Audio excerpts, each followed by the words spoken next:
주안의 만나 9월 23일 목요일 묵상을 함께 나오도록 하겠습니다. 오늘 말씀은 출애굽기 19장 14절에서 25절 말씀으로요, 하나님의 임재 앞에서 라고 하는 제목으로 함께 묵상을 나오도록 하겠습니다.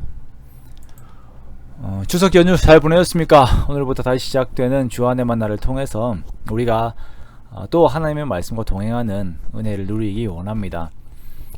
며칠 동안 이렇게 건너간 이야기들을 보자면 이스라엘 백성들은 아말렉과의 전투를 하고 하나님께서 주신 승리를 경험합니다. 그리고 모세의 장인 이드로가 모세를 방문하면서 그에게 함께 하신 하나님의 역사를 찬송하고, 그리고 과중한 업무에 지쳐하는 모세에게 그 업무를 분할할 조직을 세울 것을 조언하여서 이스라엘 공동체의 조직이 보다 효율적으로 돌아가게 됩니다. 그리고 19장에서는 드디어 이스라엘 백성들이 시내산 앞에 이르게 됩니다. 출애굽기는 크게 두 부분으로 나뉜다고 말씀을 드렸었습니다. 1장에서 18장까지는 애굽에서 나오기까지와 시내산 앞에까지 이르는 그 시간적인 역사를 그리고 있습니다. 그리고 19장에서 40장까지는 하나님의 말씀을 받는 것과 그 세부적인 내용들을 함께 다루면서 하나님의 백성들이 가져야 하는 말씀 앞에서의 태도를 더욱더 중점적으로 다루고 있죠. 오늘 본문 앞 19장의 초반부에서는 하나님과 이스라엘 백성들이 맺는 언약에 대해 나와 있습니다. 우리가 너무나도 잘 아는 19장 5절에서 6절까지의 말씀, 너희가 내 말을 잘 듣고 내 언약을 지키면 너희는 모든 민족 중에서 내 소유가 되겠고 너희는 내게 대하여 제사장 나라가 되며 거룩한 백성이 되리라 라고 하는 하나님과 백성들과의 그 언약 관계가 맺어지게 되는 것이에요. 이 언약을 체결함에 있어서 이제 하나님께서 그의 백성들 앞에 나타나시게 되는데요, 이것이 이스라엘 백성들에게 있어서는 처음 이제 하나님을 경험하게 되는 것입니다. 하나님에 대해 들은 바가 있고 하나님의 역사들을 본 적은 있습니다만 하나님께서 직접 이들에게 오시는 것은 이제 처음 있는 일인 것이죠. 하나님께서는 그의 백성들을 마치 결혼식의 신부를 맞이하는 것처럼 맞으십니다. 이제 이스라엘은 하나님을 알게 되는 것이에요. 자, 하나님은 어떤 분이신가? 요즘은 하나님에 대해서 너무나도 쉽게 생각하는 경향들이 있는 것 같습니다. 성경에서 말하는 왕의 친구와 우리가 또래 친구들과의 관계를 혼돈해서 하나님을 친구라고 너무 쉽게 생각해버리는 그 젊은이들의 모습들이 있어요. 조금 더 가르쳐줘야 되고 안타까움을 느낄 때들도 있습니다. 오늘 성경에서 말씀하시는 그 하나님의 현현에서 나타나는 그 하나님의 모습은 큰 위엄과 거룩입니다. 하나님께서 나타나실 때에 우레와 번개와 빽빽한 구름이 산 위에 있고 나팔 소리가 매우 크게 들립니다.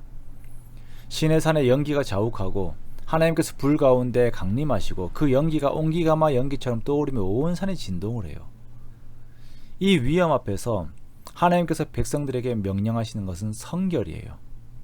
하나님께서는 거룩하신 분이시기 때문에 백성들에게 성결을 명령하시고 가까이 오지 못하게 하십니다.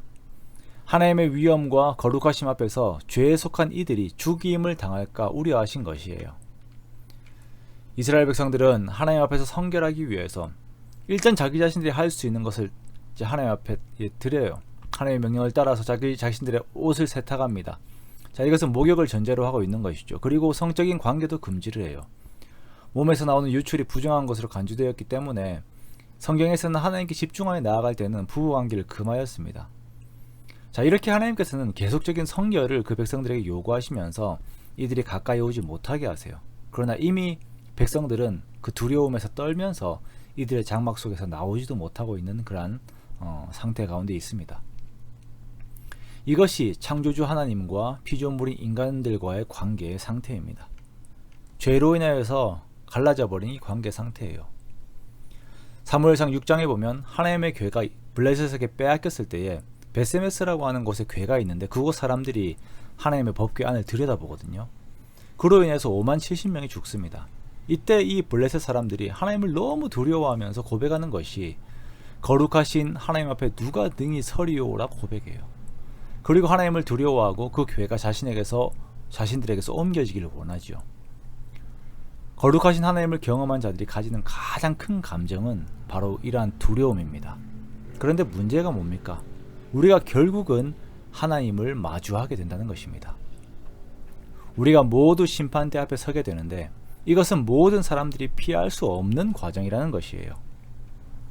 한 번 죽는 것은 사람에게 정해진 것이요 그 후에는 심판이 있으리니라고 히브리서 9장 27절에서 말씀하십니다. 이 심판의 자리에서 우리가 우리의 옷을 세탁한다고 해서, 우리의 몸을 정결하게 한다고 해서 하나님 앞에서 죽음을 피할 수 있는 것이 아니지요. 우리가 오늘 성경의 이 본문에서 이 두려움과 위험, 그리고 우리가 도달할 수 없는 이 거룩의 모습을 보면서 너무나도 감사한 것이, 예수님의 은혜로 말미암아서 우리가 거룩하신 하나님 앞에 나아갈 수 있게 되었다는 것입니다. 하나님 앞에 감히 설 수 없는 죄인인 나 자신이지만 우리의 큰 대제사장 되신 예수님으로 인하여 은혜의 보좌 앞에 담대하게 나아갈 수 있는 은혜를 누리게 된 것입니다. 우리 주님의 이 은혜를 우리가 가볍게 여기지 않기 원합니다. 이것은 우리가 받은 큰 사랑입니다. 선물로 받았다라고 해서 하나님의 위엄과 거룩을 가볍게 생각하지 마십시오. 하나님 앞에서 생각과 말과 행동, 그 모든 태도를 주의하며 하나님을 경외하는 태도를 가져야 합니다. 이것이 성도의 마땅한 바입니다. 우리가 연휴를 보내고 흐트러진 마음들이 있을 것입니다. 저도 그래요. 하지만 다시금 하나님 앞에 우리들의 마음과 생각을 지키기 원합니다. 그렇게 하나님 앞에 더욱 성결하게 거룩하게 서는 저와 여러분이 되시기 원합니다. 스스로를 추스리고 높으신 하나님을 찬양으로 높여드리며 하나님을 높이는 저와 여러분의 경건한 삶이 되시기를 주님의 이름으로 축원합니다.